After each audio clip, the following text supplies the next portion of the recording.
pagsikat ng araw, laging may panibagong pag-asa. Naalala ko lang sa isang kanta, sabi doon, there's a rainbow always after the rain.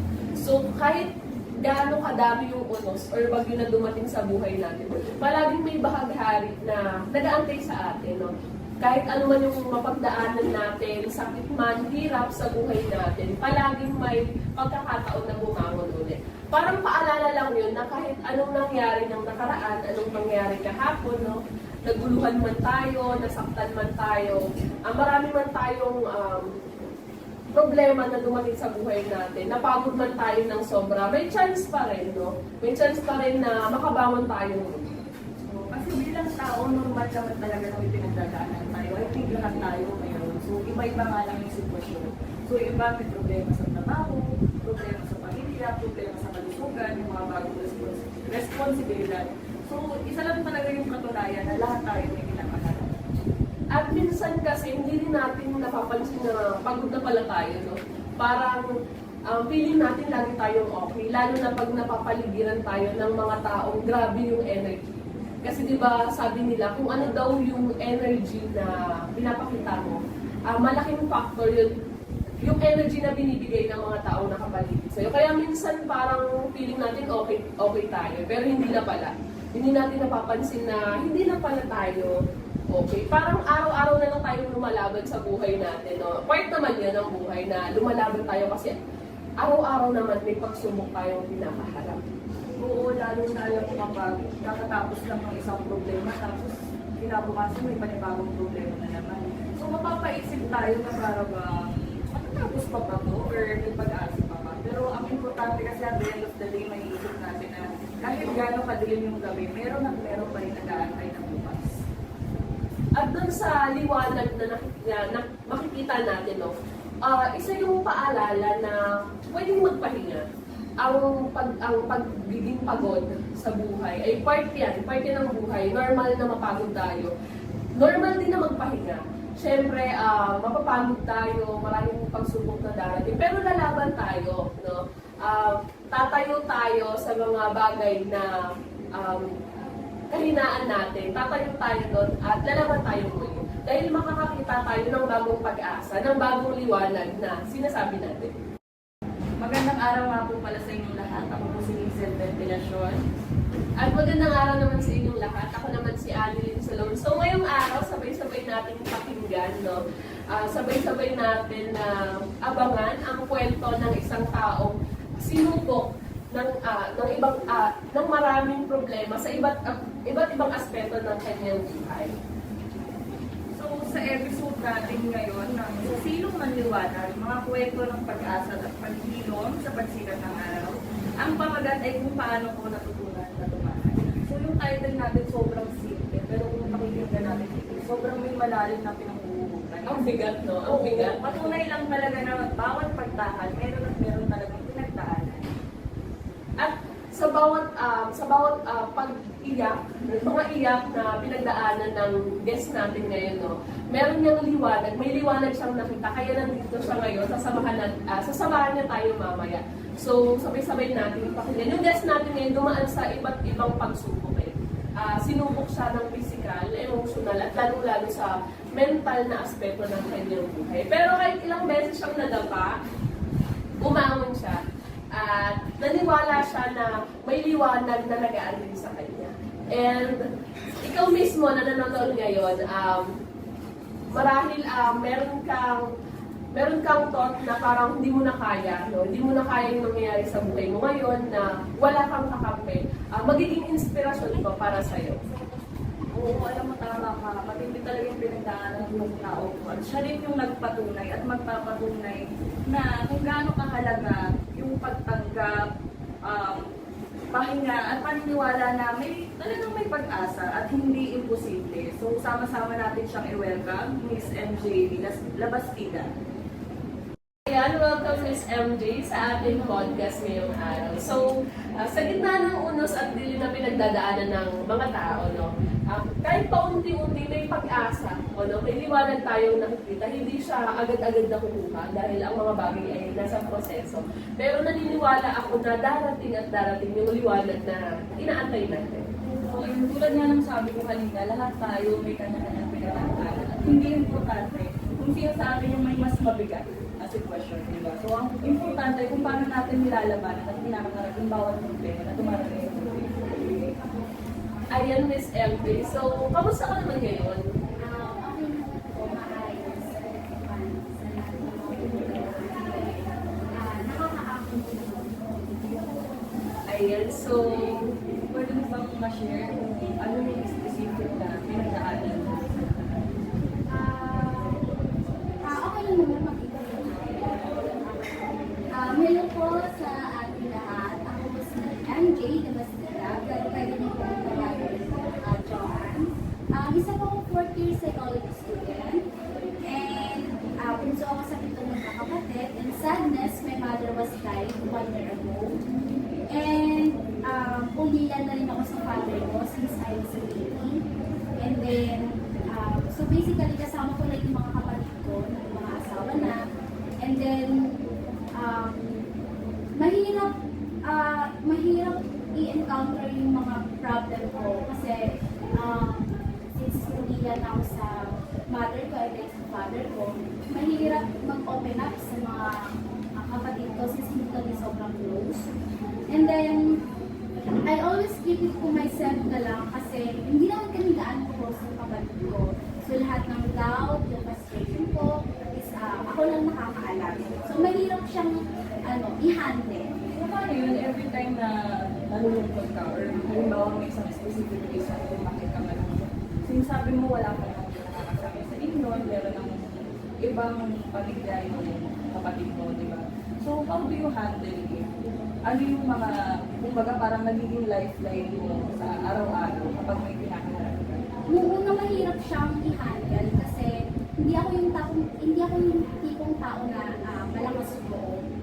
Ang ginagawa ko lang is I always said to myself na okay, kaya ko pala kasi kahit walang tao nandiyan sa akin is nandito pa rin yung sarili ko na sabihan na keep going kasi sa dami ng taong nakakasama ko, sarili ko lang din naman yung nakakatulog sa akin. So basically, sarili ko lang talaga. So, pwede mo bang ma-share sa amin kung anong klase yung problema yung pinakaharap mo kung okay lang naman sa'yo? Ayun, aside dun sa paghilom ng sakit sa nawala yung mother ko, since sobrang close talaga kami ni mother. And aside din dun, ilang ako sa mga kapatid kong makahalilo or makisama kasi may mga asawa na nga sila. So, nahihirapan akong makisama sa mga kapatid ko since ako na rin yung nag-aaral and then bunso rin ako sa mga pagkakapatid. And ano siya, mahirap kasi iba yung pakikitungo ko sa kanila. Iba yung trato nila sa akin, parang iba siya. So, ang ginagawa ko lang, iniisip ko, hindi ito, ano ba tawag nito? Hindi ka natatapos lang dito. Parang meron pang proseso, parang meron pang dahilan para magpatuloy pa ako. So, yung ginagawa ko, positive things lang naman. yung mga kapatid mo, kasama mo sila sa bahay? Yung pito po kasi kami, and then yung ate, yung lima po, ano po siya, yung mga asawa na, and then yung isa naman, yung sister ko na papaaral sa akin, yung pinakakasin. Ayaw yung asawa mo sa ayun, sa dami ng pinagdaanan mo sa buhay, lalo na nawala yung parents mo.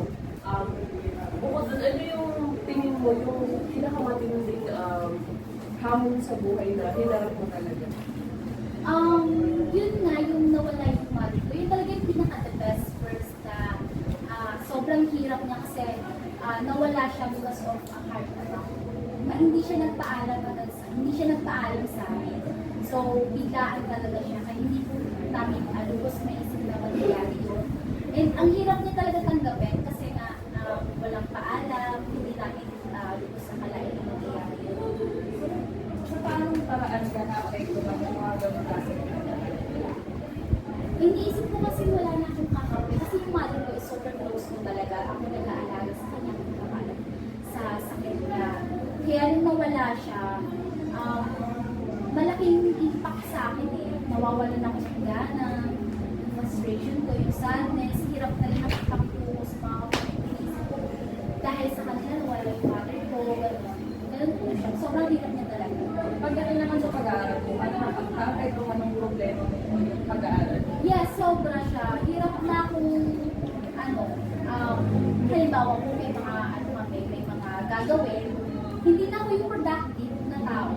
Ang hirap na talagang mag-focus sa iisa lang. Hindi ko siya kayang ma-handle na,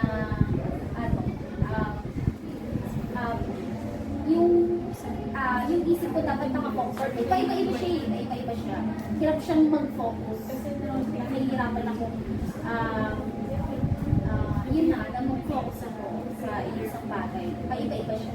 Iba rin talaga yung yung hirap, tsaka yung sakit kapag nawalan ka talaga ng magulang. Hihirapan ka na talaga, lalo na kapag may mga bagay kang kailangan gawin ng sabay-sabay, hindi mo alas kung ano yung importante. So, dito pumapasok kung gaano ka-importante yung mga tao sumusuporta sa isang paligid. Tsaka importante din doon na may pinagsasabihan tayo ng mga kinakaharap natin sa buhay, yung mga pagsubok na nararanasan natin. Malaking bagay na merong kahit isang tao na pinagkukwentuhan natin yung mga bagay na yun. Kasi kumbaga yung tinik sa'yo, malaking siya gumagaan yung pakiramdam natin kahit paano kapag merong isang taong handang makinig sa atin. Kasi nalalabas natin yung nararamdaman natin. Nakakagaan siya ng loob in some way. Ayun, so kanina nabanggit ko na isa sa pinakamatinding pagsubok na napagdaanan mo yung nawala yung parents mo. And naniniwala ko na lahat ng tao, mabigat talaga yun. Pag nawala yung magulang mo, parang ibang usapan na talaga yun. And bukod doon, meron ka pa bang makukonsider na matinding pagsubok na pinagdaanan mo? Aside dun sa mother ko, magulo talaga yung family ko. Dahil sa share ng mga properties, doon nag-start talaga siya. And then, since yung paghahati na naman yung properties, doon ko napagtanto na parang hindi ko sila napigla kasi iniisip na yung pera. And then, aside din doon, emotional talaga ako na. Like, yung mga tao sa paligid ko, halimbawa sila, pinag-uusapan nila. Ang laki ng impact niya sa sarili ko kasi, ako ba, feel ko kanina mga ganun bagay. Ako ba, feel ko kanina Pili ko talaga, may mali na talaga sa sarili ko kasi bakit ganun ako mag-iisip ko ganun, diba? Kung hindi naman talaga ako yung pinag-uusapan ng mga bagay. And then aside from that, nag-start din yung kaibigan ko. Close friend ko siya. And then, naging issue sa amin yung hindi pagkakaunawaan. Yun. Nag-start din namin kami close. Oo. And then, nung nalaman kong in-follow niya ako sa IT, ko napagtanto na, okay, may iba na, hindi na talaga tao. So, nung araw na yun, sabi ko, okay lang. Sige, okay lang naman yun. Wala na sa akin. Pero hindi, yung body ko yung nag-react. Nung araw na yun, sinumpong ako. Hindi ko talaga akalain susunod ako. What do you mean by issue? Hindi ako makahinga. Hindi ako makahinga. Sabi ko, ano ba talaga nangyari sa akin? Oo, nag-react yung, nag-panic attack ako. Nag-react yung body ko. And then, at that time, nung nag-ano na ako na nag-panic attack na ako, doon ko napagtanda na may malinis sa sarili. Hindi na talaga. That was the first time na Yes. Yan yung first time na panic attack ko. And then sunod na napapadala. Oo, napapadala siya eh. Pag may mga iniisip talaga ako, doon ako sinusuko. Sabi ko, bakit gano'n eh? Normal pa ba ako? May mali ba talaga sa akin? Iniisip ko na lang. And then, nag-check up kami. Since nahirapan nga ako huminga doon, nagpa-check up kami sa cardiologist. Baka daw may sakit daw. So, pero wala Kasama naman yung mo yung findings. time na nag-check. In-encourage na ba nila na try mo Yes, yung friend ko. Oo, yung friend ko. Sabi niya. Sobrang laking tulong doon kasi hindi masyadong aware yung mga kapatid ko sa nangyayari sa akin. Yung mga kaibigan ko na nagsasabi, ate, ganito po nangyayari kay Envy sa school, inaatake po siya, hindi po siya makahina, ganun. Sila po yung dahilan kung bakit nagkaroon ng care yung family ko sa akin. Naging sila. Oo, Sobrang sila. swerte mo pa rin kahit pa paano na maraming mga nakapaligid sa'yo na talagang concern sa'yo sa pinagdadaanan. Kasi hindi alam ng family ko. Paligid kasi ako ng tao, nahihiya ako sa kanila. Kasi isipin ko, ate naman ito, ate mo lang yun eh. Ganyan, di ba? Minsan ganun sila. Kaya hindi ka nagsasabi. Oo, hindi ako nagsasabi. Kasi nga, parang isip ko, pera lang naman yan. Ano naman yung ganyan, mga ganyang bagay. Kaya, ayun, inigit ko na lang din talaga. Pero sa tulong ng mga friends ko, nalaman ng family ko na may ito nangyayari sa school, nagpaparikatam ako. Until na, yung pamangkin ko sa technique, sabi niya, ano ba yan, bakit hinahayaan nyo na yung ganyan yung pamangkin ko, parang pag may nangyari kasi ganyan. So, that time, nagsabi na sa akin, kapatid ko na, magpatingin na nga talaga sa professional psychiatrist. Ayan. And then, ayun, doon nag-start na yung diagnosis sa akin. Nagulat ako nun kasi sabi sa akin ng doctor ko, maa-admit since may suicidal. Nahirap siya kasi, wait lang. Yung mother ko talaga yung big na malaking dahilan kung bakit nagkaganon ako. Kasi ang hirap na talaga tanggapin until now. Ang hirap siya tanggapin. So, ang nangyari, yun na nga, andito na nga yung diagnosis sa akin. So, ma-admit na sana ako, pero hindi ko kaya po. Ano siya hindi ko talaga maisip na ganun yung diagnosis sa akin. Kasi okay ko naman po yun, pero hindi pala talaga. After ng na-diagnose ka, after ng mga nangyari dito sa family mo, gagaya ng sinabi mo na mas naging okay din ng mga kapatid mo. Nagbago ba yung pananaw mo sa mundo? O yung pananaw mo sa sarili mo pagtapos mo sa inyong mga pamilya? Eh, na-mention mo kanina na yung kapatid mo yung parang nag-suggest na magpatingin ka sa professional. Ano yung naramdaman mo? Kasi syempre, di ba, parang yung kapatid mo yung nagsabi sa'yo, mas ang sinabi niya kasi sa psychiatrist. Anong naramdaman? Hindi ka ba naging in denial na ba? Or ano yung nagtulak sa'yo kung bakit pumayag ka? Aside kasi doon na yung kapatid ko yung nagsabi sa akin na magpatingin na ako sa psychiatrist, meaning talaga ako kasi alam ko sa sarili ko na hindi na ako normal. May parang mali na talaga sa akin. And ayun, pumayag naman ako na ako talaga gusto mo yung psychiatrist hindi na talaga ako yung may mga salig-salig yung mga ganyan. Yung mga misconception ng mga tao.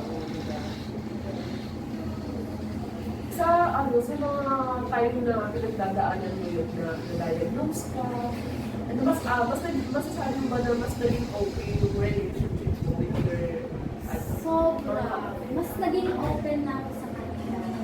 Kasi sinasabi nila, andito man kami, huwag kang mahihiya. Kasi kapatid mo kami. Pero sinasabi ko, okay po sila ko ganyan. Pero nahihirapan pa rin ako mag-open. Pero sila yung nag-encourage talaga na mag-open ako kung ano yung nararamdaman ko, kung ano yung problema ko, kung may pinagdadaanan ba ako, kaya pinagdadaanan ako, kaya ako sabihin, mga ganyan. When it comes to productivity, paano nagbago yung productivity mo ngayon na nagpapatherapy ka? Nung last December, na-hospital ako. And then sabi nung doctor doon, sabi niya, hindi na nakakausap ko yung kapatid ko. Hindi na sa nakakausap ng doctor. Ano lang ako,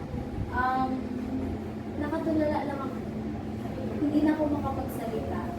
So that's why sabi nung doctor, sabi niya, hindi na siya yung petis-petis na. Bale, bipolar yung kamay. Nung narinig ko yun, parang hindi naman. Kasi, Yung December, yun agad yung diagnosis. oo, bipolar, sabi ng doctor. Doctor siya ng sabi niya. Tapos, kinabukasan, sabi ko, please, gusto ko nung psychiatrist kasi natitrigger na ako. Gusto ko nang bala. Gusto ko na yung sumigaw. Oo. Sigaw lang ako nung, at that time kasi nung sinunto ako, nung December, kaya na-diagnose ako. And, ginawa ko na. Habang nagkukwento yung mga pamangkin ko, na-trigger na ako. Tapos, ang ginawa ko nun, sumigaw lang ako ng sumigaw. Hindi ko makontrol yung sarili ko kasi parang yung body ko yung nag-react na. And, ang ginawa ng kapatid ko, kasi naniniwala sila sa akin. Kasi akala nila, sinabihin na po, kung anong mga spirit na pumasok sa akin, ganyan. Kaya ang ginawa nila, pinaalala rin nila. And hindi kasi ako naniniwala. Oo, sa gano'n na, hindi nila may body, spirit na pumasok sa kapatid niya na hindi nila nangyuri. So, hindi ako naniniwala sa isang ko. At please, gusto ko magpa-psychiatrist. Kasi since nag-OJT ako, sinusunod ako, may mga guidance counselor din na nagsasabi sa akin na magpa-psychiatrist ka na. Kasi, yan nga, ipapari ka naman. Wala ko ba yung sarili mo, sinasaktan mo yung sarili mo. Suicidal thoughts ka pa rin, lalo sila nag-abuse yung buhay yun. So, ang ginawa ko nun, pinilit ko na yung mga kapatid ko na magpa-psychiatrist sa akin. So, sinamahan nila ako doon. And then, kwento ko yung nangyari sa akin sa doktor ko. And then sabi niya, MDD yung diagnosis namin. So nagulat ako, sabi ko, gano'n na pala yung findings sa akin. Gano'n na pala yung sa akin. Oo, yung case, gano'n na pala siya. Hindi na pala siya yung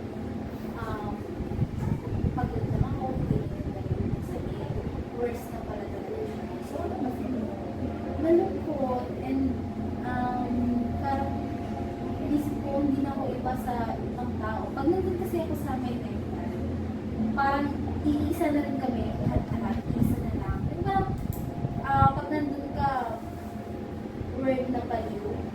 Parang hindi mo pare-pares. Oo. Even though na iba-iba naman kami ng Oo. case. And ayun, parang iniisip ko parang wala na talaga akong pag-asa. Kaya mahirap siya kasi hindi pa talaga ako close sa kapatid ko para isabihin ko yung nararamdaman ko. And then after nung December, papacheck up ako by monthly. Oo, yes. Tapos, nung April 16 na, nagbago yung diagnosis sa akin ng doctor. Naging siya, bipolar. Manic depressive disorder na natin sa akin. So sabi niya, hindi pwedeng hayaan ako na isa. And then, dapat daw ang laging kakausapin ako. Kasi, minsan kasi, napapansin ko sa sarili ko, natutula lang ako. Tapos ayaw ko na mausap. Kasi gusto ko yung nasa loob na yung kwarto. So, sarili ko. And then, hindi ako hinahayaan ng kapatid ko. Mas naging sila sa akin, mas naging care, and then mas naging mahigpit. Halimbawa ko, ngayon, nakakagaling ko na dito, dapat iyakin ko lang. Pero, sa tulungan ng friends ko, may kasama ko, hindi nila ko hinahayaan. Pinifeel nila sa akin na, hindi talaga ako mag-isa na. At hindi mo rin talaga kailangan pa siya. Mas marami ka naman. So ayun, ngayon parang mas stable na ako. Kasi andyan yung mga taong sumusuporta sa akin. Yung sister ko, nagpapaaral sa akin, hindi yung mga friends ko na nandyan para agabayan ako, supportahan ako, at pakinggan ako kung ano yung mga thoughts ko or yung mga hindi ko sabi-sabi sa ibang tao. So, tulad ng sabi mo, ngayon medyo okay ka naman. So, sabi mo, stable ka na compared before. So, kung meron kang isang goal, ano yung goal mo sa ngayon? Siguro mag-healing. Mag-healing is lugar na nangyari kung nawala yung mother ko. Gusto ko siyang, hindi naman siya agad-agad siguro mawawala pag nawala yung mother ko. Kasi proseso. May process. So gusto ko, kahit pa paano may konting pag-healing Hindi total, pero na matanggap ko na wala na talaga siya. And kailangan ko magpatuloy kahit wala na siya. And to pa rin yung mga pangarap na gusto niya para sa akin. speaking of pangarap, ano nga yung pangarap? Ayun, na- gusto ko talagang maging licensed psychometrician. Sige mo yan. Yung goal ko na yun. Lahat naman siguro may pangarap.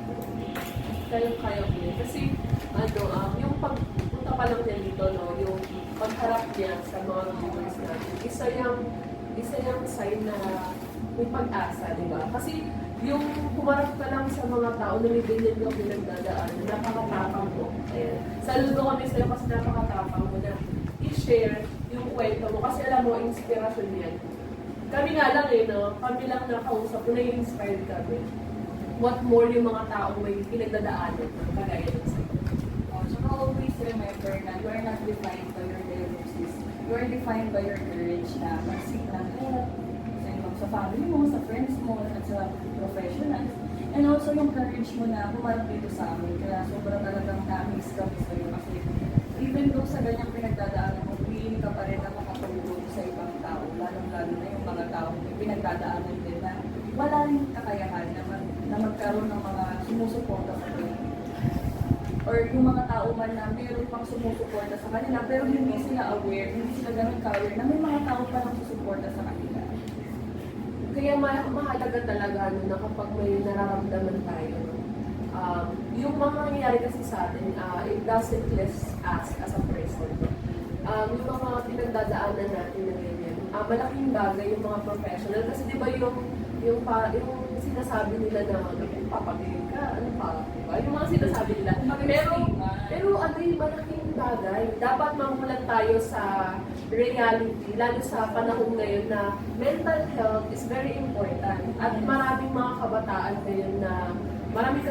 ngayon na kailangan ng tulong. No? Sa bawat laban talaga natin sa buhay, meron tayong matututunan. Maliit man o malaki, kung ano man yung matututunan natin, sobrang importante na makakakontribute talaga yun sa pang-araw-araw natin. And para sa mga nakikinig sa atin no, na nasa ganitong sitwasyon, lumapit man sa professional or hindi, no, nararamdaman na wala silang kakampi, wala silang kasama sa nangyayari sa buhay nila ngayon. So, anong advice mo or message mo sa mga taong nakikinig sa atin ngayon? Hello everyone. May nilagay akong note dito para sa inyo. And ito lang masasabi ko sa inyo is sana huwag tayong matakot humingi ng tulong. Hindi nakakahiyang magsalita about sa pain natin. And hindi mo kailangan suluhin lahat ng problema. May mga taong handang makinig pa rin naman, umintindi, at damayan tayo. And minsan nasa paligid mo lang sila, may kaibigan mo, family mo, na handang makinig sa'yo. Huwag nating i-keep lahat sa sarili mo. And mas magaan kapag nasasabi natin yung mga problem natin.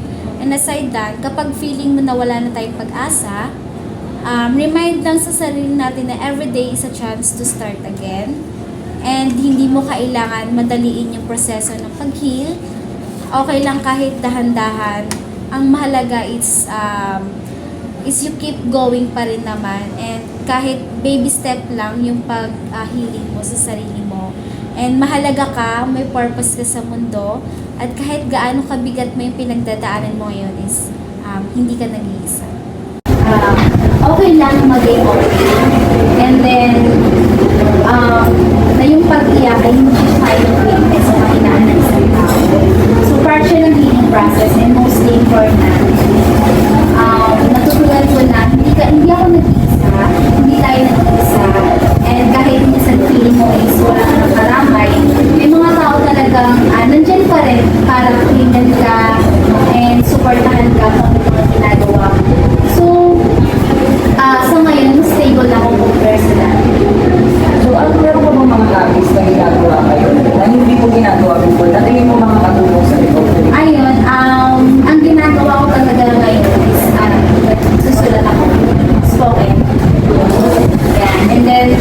pag may mga ano ko, may hindi masabi sa kapatid ko or sa family ko o kahit sa pamilya ko, nag-journal ako.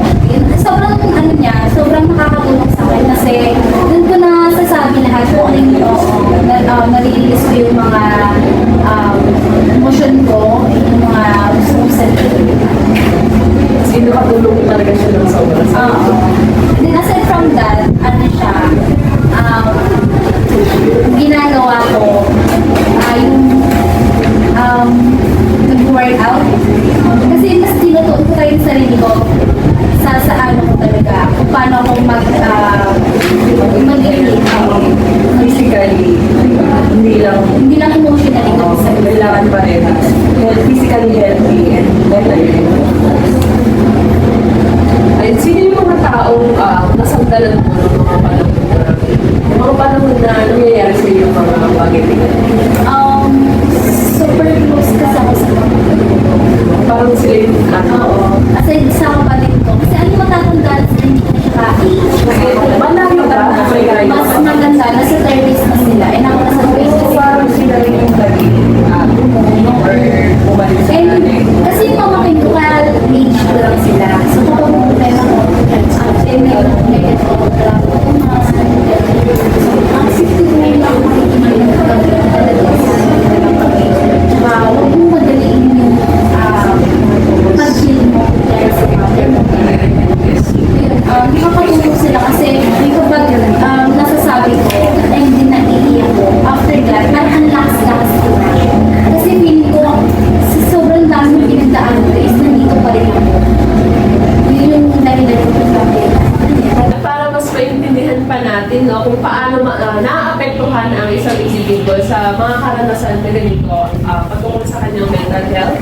Kasama natin ngayon si Sir John Descalzota. Ayan, isang licensed counselor. Welcome po sa ating podcast, sir. So, good day everyone. Good day MJ, Miss Hazel, and Miss Annie. So, I'm invited today for your podcast now regarding sa condition and also about the positive psychology.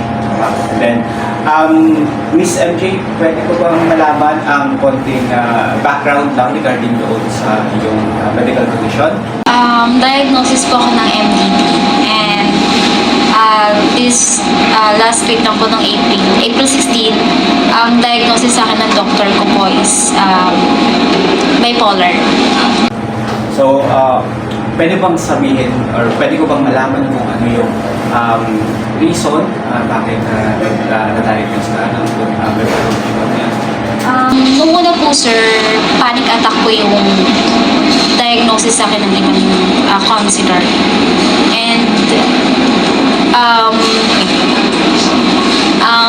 sumunod po nun, akala nila may sakit ako sa puso since nahihirapan po akong huminga kapag inaatake po ako. And then aside po dun, mas malaking impact po kasi yung nawala yung mother ko. Yun po yung naging dahilan kung bakit lagi akong sinusunod. Pag nag-iisip po ako. Okay, recently lang ba yun? Pag pass away ng mother? 1 year ago po. 1 year ago. Ano yung sinari mo ba ay Ulila na po ako sa father ko. nabanggit mo sa akin kanina na ikaw ay psych student ka nga. So, ano yung pakiramdam na isa kang psych student and then meron kang ganitong kondisyon? Sa tingin mo ba mas madali ito sa'yo i-handle? Kasi you have backgrounds na regarding doon sa ganitong kondisyon and also kahit pa paano meron kayong pahapyaw na study doon sa kondisyon niya. Hindi po siya madali kasi kapag nagbabasa ako, iniisip ko, okay, ganito na pala ako. Nakikita ko na yung sarili ko. Kasi iniisip ko na, psychology student na naging pasyente. Mga ganong, po. Kaya mahirap po siya kasi sinasabi ng family ko na dapat meron ka ng alam dyan kasi psychology ka nga. Yan, may background ka na.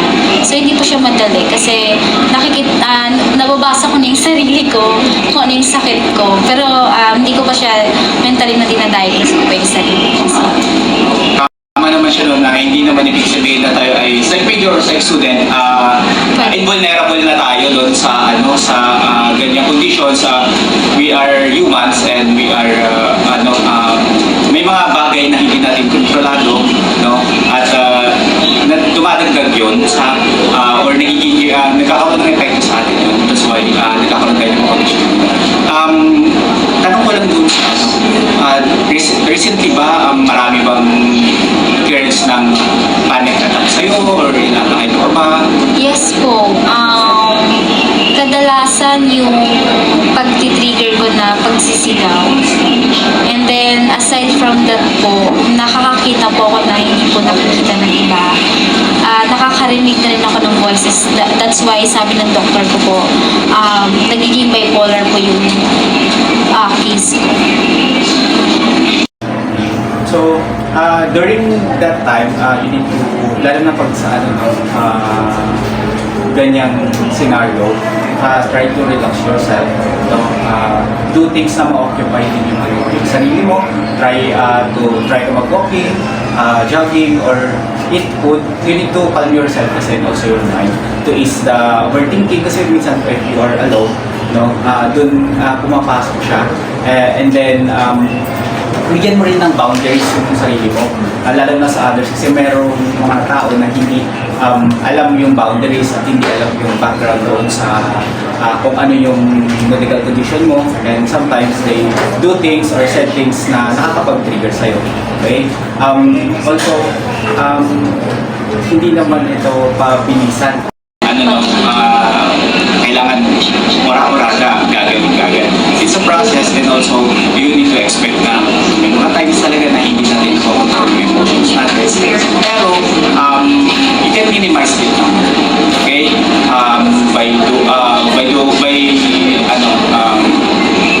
Doing it na hindi ka masyadong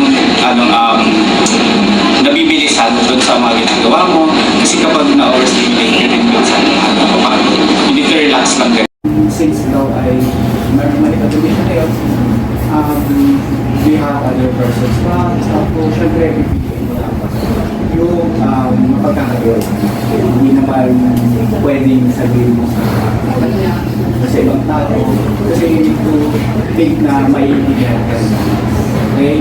In the first place, kasi pag sinabi mo sa iba ng condition ka, or pupunta ka ng psychiatrist or doctor, sasabihin mo kasi, speak ko na dito sa akin na pag pumunta ka sa doktor, ikaw ay value. Okay? So, kailangan ikaw mismo sa sarili mo. May open ka, kailangan doon sa mapagkakaliwa ka. So, bukod pa sa atin, bukod pa sa atin mo, meron pang ibang tao na napagsasakit ka ng condition mo.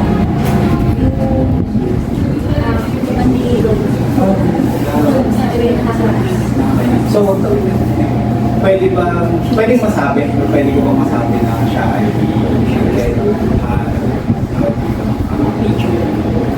a person who you can rely or you can depend na sa akin. Kasi dapat naiintindihan niya in the first place yung condition mo. Kasi ikaw, nagsasabi mo ng tama. And then, so, pag may mga condition kasi ganyan, sobrang selang, yung ganyang condition na, to the point na sobrang pilihan lang yung pwede mong magsabihin kasi konti na yung mga sana din na yung yung thinking niya sa'yo kasi nakakapagod siya actually kasi hindi alam yung receptive kung kailan trigger yung attacks niya or panic attacks niya. Syempre, as a person or confident niya, for example, yung friend mo o yung ate mo, draining din yun sa kanila. Okay? Kaya kung kaya mo naman i-minimize din, okay na yun. So, pwede rin yung gawin. And also, always check pag sa umaga, before, kasi student ka pa naman. Lagi mong, mag-ising ka, or bigyan mo sarili mo ng pahinga, like, bago ka gumawa ng mga daily routine mo, bago pumunta sa school or GP, try mo magbigay na sa sarili mo ng oras, pakiramdam mo, kung mabilis ka pa mag-trigger na yun, kumusta yung pakiramdam mo, irritable ka ba. Para doon pa lang, malalaman mo na kung okay ka ba ngayon sa ganitong biro, nakuha mo ko. Pwede ka bang makipag-usap ng sobrang tagal, or sobrang dami, kaya mo ba tanggapin, no? Isa din yung sa way na para alam mo na sa sarili mo kung may pagsalamu mo sa kanya. Kasi unang-una ang pwede mo lang control is kung sino mo rin or kung ano din yung tayo mong ipakita sa mga tao. Para unang-una pa lang, iwas ka na agad. Like, for example, kasama mo si Miss Hazel doon sa OJT or sa school, siya medyo maingay. So, ikaw na lang mismo, umiwas ka sa kanya. By doing it, nang maayos na pala. Okay? Wala namang problema sa pwede ko natin. So, maintindihan ka rin without telling them na yung buong background mo. Okay? And also, makakatulog din sa'yo, try mo rin magsulat sa journal. You know? For example, ikaw ay hindi ginawa buong araw, ano ba yung matrigger factors mo, ano ba yung mga na-achieve mo, ano ba yung mga bago na nagawa or na-achieve mo that day. By doing that kasi, hindi lang palagi negative thoughts yung naisip mo. For example, kaya may napagod mo. It can boost your confidence din naman sa ginagawa mo, na hindi lang paragi nalulunod tayo. Kasi pag iniisip ko natin yung mga masasama or mga mali natin sa araw na yun, nagdadagdag kasi yun sa mga isip natin. And by doing, by writing yung mga bagay na ginagawa ko, ask ko lang regarding dun sa, kasi may your parents, ano naman ba? Degree ko ba? Si ano ko ba? Dahil yung nag-session sa'yo, if you have, if you're okay dun sa ano,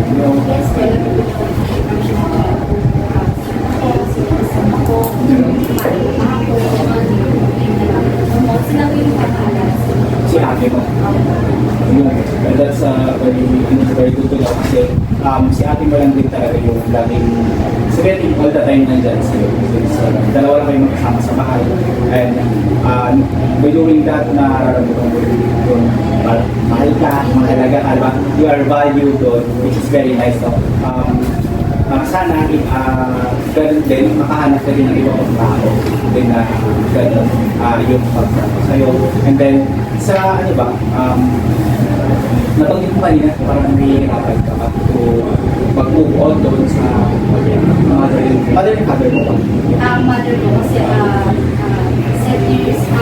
months baby ko lang wala yung So, you have no idea pala talaga. Mas malapit sa'yo si mami si siya. Yes po, kasi ako po yung nagkakaroon. Hindi na nawala siya. Parang mawalan ka ng support system sa support system. Doon, parang sabi natin doon din yung nag-umpisa yung ano na pagkakaroon ng medical doon.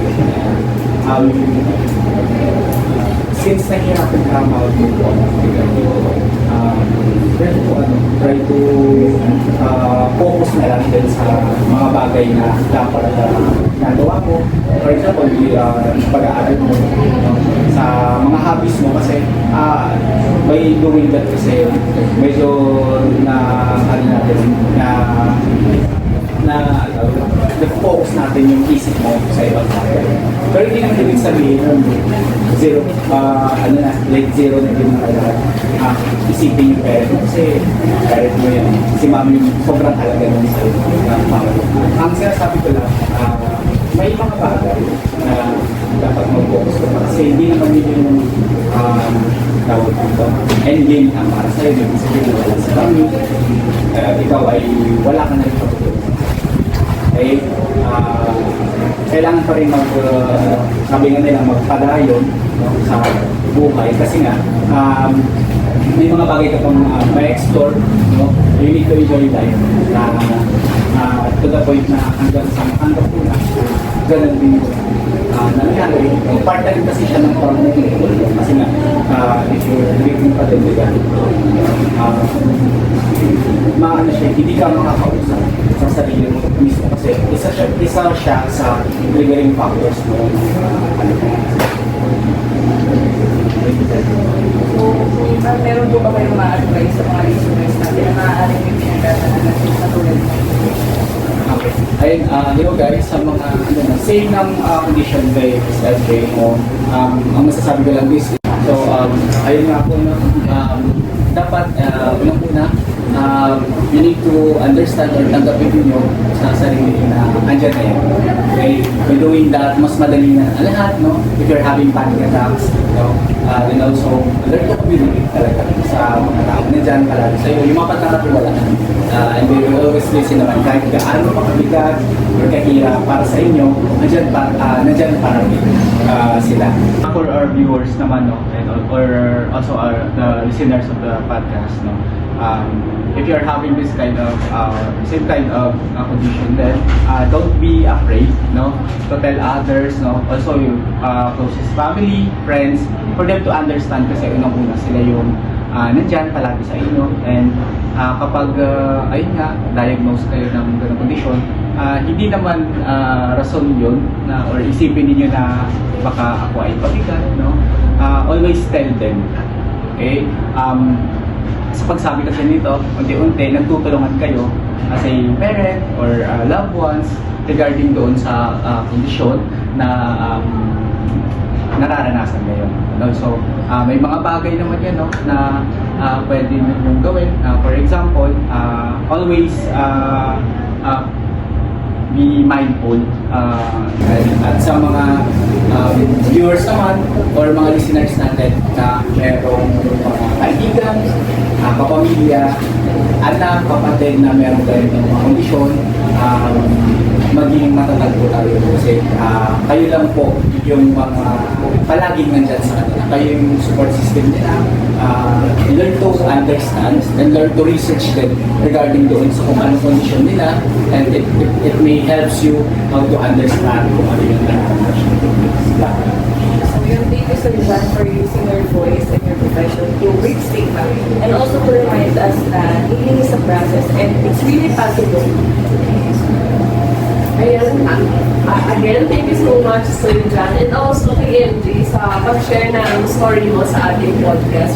Naniniwala ko na marami kang may inspire sa kwento mo at may encourage, no, na labanan yung mga nangyayari o pinagdadaanan nila. Dahil, kaya nga sinabi natin kanina, no, Ate Hazel, na merong liwanag, no? Merong liwanag na nag-aantay sa atin, merong pang pag-asa. At hindi nauubos ang pag-asa, hindi natatapos ang lahat ng bagay sa ganito lang. Lahat ng bagay may dahilan at lahat ng mga bagay na nangyayari sa atin ay may dahilan at merong pag-asa.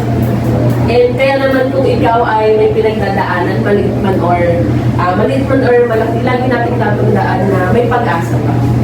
Yes, kahit paunti-unti lang yung progress natin, ang importante, gumagawa pa rin tayo ng paraan kung paano natin masusolusyonan and also tinutulungan natin yung sarili natin sa araw-araw. Ayun, kaya gusto namin mag-iwan ng isang tanong sa inyo, sa ating mga viewers. Anong liwanag ang gusto mong simulan? Ayan, at kung ngayon ay wala ka pang nakikitang liwanag sa mga pinagdadaanan mo, okay lang yan kasi ang lahat ng bagay ay may proseso at hindi ang mga bagay ay hindi bigla lang, di ba? Ang lahat ng bagay ay may proseso. Kaya antayin lang natin dahil darating at darating yan. Sabi nga sa tamang panahon. Sa susunod ng ating episode, dito sa Silong ng Liwanag, mga kwento ng pag-asa at pagkilong sa pagsikat ng tayo. Na pinamagatang kung paano mo natutunan na tumahan. Dito, bawat tuha ay may kwento at bawat kwento ay may kasamang pag-asa. Hanggang sa muling podcast natin mga viewers.